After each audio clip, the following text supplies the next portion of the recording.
Hello, good morning. आजचा दिवस ना सकाळपासूनच थोडा धावपळीचा होता.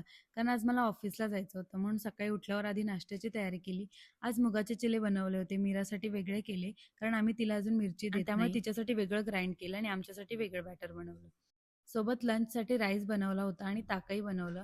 ताक तर माझं रोजचं ठरलेलं आहे. मी काहीही झालं तरी रोज ताक पितेच. मग काय ऑफिसला गेले, ऑफिसवरून आले आणि आज म्हटलं चला रात्रीचं जेवण बाहेरूनच करूया.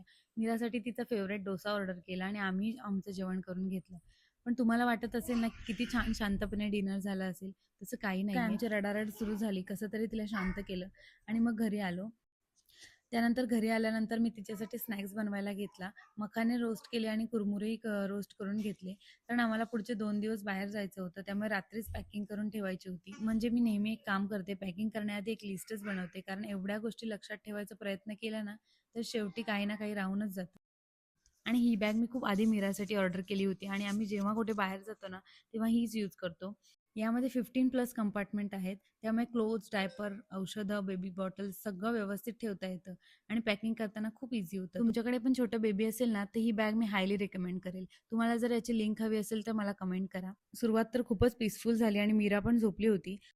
आम्ही कुठे बाहेर जाणार असतो ना, तेव्हा आम्ही मीराला रात्रीच रेडी करून ठेवतो. त्यामुळे थोडी धावपळ कमी होते. तुम्ही तुमच्या बेबीला सकाळी जर लवकर निघायचं असेल तर रात्रीच रेडी करून ठेवता का? मला कमेंट करून नक्की सांगा. मग आम्ही स्टेशनला पोहोचलो आणि थोडा वेळ ट्रेनची वाट पाहिली आणि फायनली आमची ट्रेन आली. आता गेस करा आम्ही कुठे चाललोय. तुमचा गेस कमेंटमध्ये नक्की सांगा. फॉलो करायला विसरू नका. Bye bye.